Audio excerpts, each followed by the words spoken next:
Hello friends, welcome back my YouTube channel study with Mrs Sharma. Daily की तरह आज भी हम बिहार डीएलएड का प्रीवियस ईयर का पेपर लेकर आए हैं, जो कि ये रियल पेपर का है, 2022 का है। देख लीजिए आप लोग, 16/9/2022 का ये पेपर जो हुआ था वही पेपर है। चलिए हम लोग अपना क्वेश्चन देखते हैं और क्वेश्चन का लेवल देखते हैं, कैसा क्वेश्चन पूछा है बिहार डीएलएड में एंट्रेंस एग्जाम के लिए। ओके, देखते हैं क्वेश्चन। साइंस का क्वेश्चन है। क्वेश्चन है हमारा, निम्नलिखित में से कौन मानव का उद्भव स्थान है। मानव का उद्भव स्थान अफ्रीका को माना जाता है। ठीक है, अगला है, एक पारा बैरोमीटर में यदि पारा युक्त ट्यूब उठी हुई हो तो ऑप्शन है पारा स्तंभ की ऊर्ध्वाधर ऊंचाई घटेगा, पारा स्तंभ की ऊर्ध्वाधर ऊंचाई समान रहेगा, या पारा स्तंभ की लंबाई ट्यूब में बढ़ेगा, या विकल्प बी एवं सी दोनों सत्य हैं। तो इसका राइट आंसर हो जाएगा पारा स्तंभ की ऊर्ध्वाधर ऊंचाई घटेगा। ठीक है, अगला है, निम्नलिखित में से कौन त्वरण का मात्रक नहीं हो सकता। ये हो सकता है किलोमीटर पर सेकंड स्क्वायर, सेंटीमीटर पर सेकंड स्क्वायर, मीटर पर सेकंड स्क्वायर, ये हो सकता है, यानी किलोमीटर पर सेकंड नहीं हो सकता है। ठीक है, अगला है, निम्नलिखित में सही रासायनिक सूत्र कौन है। ठीक है, CaCl, ये तो कोई सूत्र नहीं होता है। Na SO4, ये भी नहीं होता है। CaOH, ये भी नहीं होता है, यानी MgCl2 इसका राइट आंसर हो जाएगा। अगला है, जैविक कृषि के मुख्य सिद्धांत है फसल चक्र, मिश्रित कृषि खेती, या कार्बनिक चक्र, या उपयुक्त सभी। तो जैविक कृषि का इसका हो जाएगा उपयुक्त सभी। अगला है, पृथ्वी की सतह द्वारा प्रति वर्ग मीटर प्रति सेकंड ग्रहण किए गए सौर ऊर्जा का मान कितना होता है। तो इसका राइट आंसर हो जाएगा 1.36 किलो जूल पर सेकंड। अगला क्वेश्चन है, r त्रिज्या वाले पृथ्वी के केंद्र पर किसी वस्तु का वजन होगा। केंद्र पर 0 होता है किसी वस्तु का वजन। ठीक है, अगला है, इनमें कौन सबसे अधिक सक्रिय धातु है। लिथियम, सोडियम, पोटेशियम, या रुबिडियम। इनमें सबसे अधिक सक्रिय धातु रुबिडियम है। ठीक है, अगला है, सल्फ्यूरस अम्ल का रासायनिक सूत्र। ध्यान दीजिएगा, सल्फ्यूरस अम्ल बोल रहे हैं, सल्फ्यूरिक अम्ल नहीं। ओके, तो इसका हो जाएगा H2SO3। अगला क्वेश्चन है, प्रोकैरियोटिक जीनोम में होता है, तो इसका राइट आंसर हो जाएगा हिस्टोन के बिना DNA। अगला है, रिक्तिका को घेरने वाली झिल्ली कहलाती है। प्लाज्मालेम्मा, टोनोप्लास्ट, कोशिका झिल्ली, या मध्य पटलिका। तो रिक्तिका को घेरने वाली झिल्ली टोनोप्लास्ट कहलाती है। ओके, नेक्स्ट है, 1 मीटर के स्केल पर 0 तथा 2a के बीच 20 भाग है, इसका अल्पतमांक है। तो इसका हो जाएगा 0.1a। अगला है, स्पेक्ट्रम प्राप्त करने के लिए किसका उपयोग होता है। अवतल लेंस, अवतल दर्पण, या उत्तल लेंस। तो स्पेक्ट्रम प्रिज्म के द्वारा इसका उपयोग होता है। ठीक है, अगला है, चिपको आंदोलन का मुख्य उद्देश्य क्या था। तो वृक्ष को बचाना था चिपको आंदोलन का उद्देश्य। उसमें लोग वृक्ष से जाकर चिपक जाते थे कि अगर वृक्ष कटेगा तो साथ में हम भी कटेंगे, तो वो हो गया चिपको आंदोलन। ठीक है, नेक्स्ट है, वर्गीकरण के अधिक वैज्ञानिक आधार का प्रयास करने वाला पहला व्यक्ति कौन था। तो अरस्तु था पहला व्यक्ति। अगला है, कोशिका का आयतन बढ़ जाता है यदि बाह्य विलयन हो, हाइपोटोनिक, आइसोटोनिक, या कोशिका द्रव्य से गाढ़ा। तो इसका राइट आंसर हो जाएगा हाइपोटोनिक। अगला है, पृथ्वी के वायुमंडल में ऑक्सीजन गैस की मात्रा कितनी होती है। तो ऑक्सीजन 21% होती है। अगला है, 100 वाट का विद्युत बल्ब 250 वोल्ट के 100 वाट का विद्युत बल्ब 250 वोल्ट के विद्युत मेन से जोड़ा जाता है, बल्ब में प्रवाहित धारा का मान होगा कितना होगा, तो 0.4 हो जाएगा। इसका सूत्र होता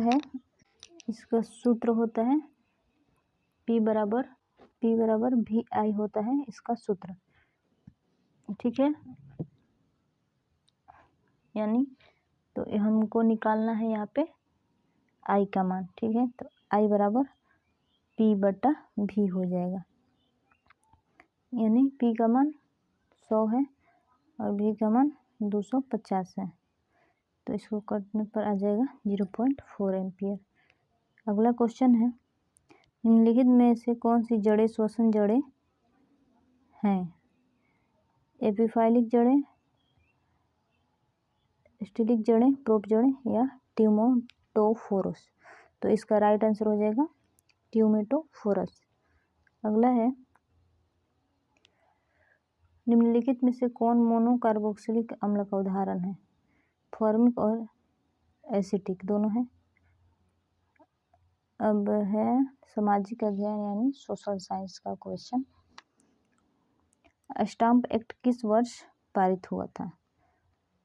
1765 में पारित हुआ था स्टाम्प एक्ट। अगला है, भारत में स्थित लोनार झील किस प्रकार का झील है? तो लोनार झील क्रेटर झील है। अगला है, संविधान के किस भाग में मौलिक कर्तव्य का जिक्र है? तो मौलिक कर्तव्य भाग 4 का क में जिक्र है और मौलिक अधिकार भाग 3 में है। अगला है, राष्ट्रीय पिछड़ा वर्ग आयोग NCBC का संवैधानिक दर्जा कब प्राप्त हुआ? 2018 में। अगला है, मानचित्र की दूरी को मापने में क्या कहा जाता है? तो अंश कहते हैं उसको। अगला है, कुद्रेमुख एक महत्वपूर्ण लौह अयस्क खदान है, केरल का, मध्य प्रदेश का, कर्नाटक का, आंध्र प्रदेश का? तो कुद्रेमुख कर्नाटक का है। अगला है, चीनी उत्पादन में अग्रणी राज्य कौन है? उत्तर प्रदेश है। स्वतंत्र एवं निष्पक्ष चुनाव कराने की जिम्मेदारी किसकी है? चुनाव आयोग की है। नेक्स्ट है, खालिस्तान का मानना था कि राज्य और समाज के स्थापित पारंपरिक संस्थानों को संरक्षित किया जाना चाहिए। तो कंजर्वेटिव का मानना था, ठीक है। अगला है, जून 1992 में पहले अंतर्राष्ट्रीय पृथ्वी शिखर सम्मेलन के लिए ब्राजील में खालिस्तान में 100 से अधिक राष्ट्र अध्यक्ष मिले, तो रियो डी जेनेरियो। अगला है, अंतर्राष्ट्रीय मुद्रा कोष IMF का मुख्यालय कहाँ है? वाशिंगटन DC में है। अगला है, किस बात से स्पष्ट होता है कि बिहार में लोकतंत्र की जड़ें गहरी है? तो ऑप्शन है, नालंदा का प्राचीन विश्वविद्यालय, बिहार में साक्षरता की दर, या वैशाली का लिच्छवी गणतंत्र, या इनमें से कोई नहीं। तो राइट आंसर हो जाएगा वैशाली का लिच्छवी गणतंत्र। अगला है, भारत में कोयले का सर्वप्रमुख उत्पादक राज्य है? झारखंड है। अगला है, रॉलेट कानून किस उद्देश्य से लाया गया? तो क्रांतिकारी गतिविधियों पर अंकुश लगाने के लिए। नेक्स्ट है, निम्नलिखित में से कौन सी फसल भोजन और चारे के रूप में प्रयोग की जाती है? तो मक्का से हमें भोजन भी मिल जाता है और जानवर के लिए चारा भी मिल जाता है। अगला है क्वेश्चन, रंगभेद की नीति के विरुद्ध आवाज उठाने वाले कौन थे? जॉर्ज W बुश थे, अब्राहम लिंकन थे, मार्टिन लूथर किंग थे, या जॉर्ज वाशिंगटन थे? तो रंगभेद की नीति के विरुद्ध मार्टिन लूथर किंग थे। अगला है, इनमें कौन कोल विद्रोह में शामिल था? तो बुद्धो भगत थे। विश्व की कितनी प्रतिशत जनसंख्या भारत में रहती है? तो भारत में रहती है 17.5% जनसंख्या, 17.5। अगला है, प्रथम विश्व युद्ध का तत्कालिक कारण क्या था? तो ऑस्ट्रेलिया के राजकुमार के सिराजेवो में हत्या हुआ था, ये तत्कालिक कारण था प्रथम विश्व युद्ध का। प्रथम विश्व युद्ध कब हुआ था? 1914 में हुआ था और 1918 में ख़त्म हुआ था। द्वितीय विश्व युद्ध कब हुआ था? 1939 में, और ख़त्म कब हुआ था? 1945 में ख़त्म हुआ था, ठीक है। अगला है, मानचित्र में नीले रंग द्वारा किस भाग को दिखाया जाता है? पठार को, पर्वत को, जल को, या मैदान को?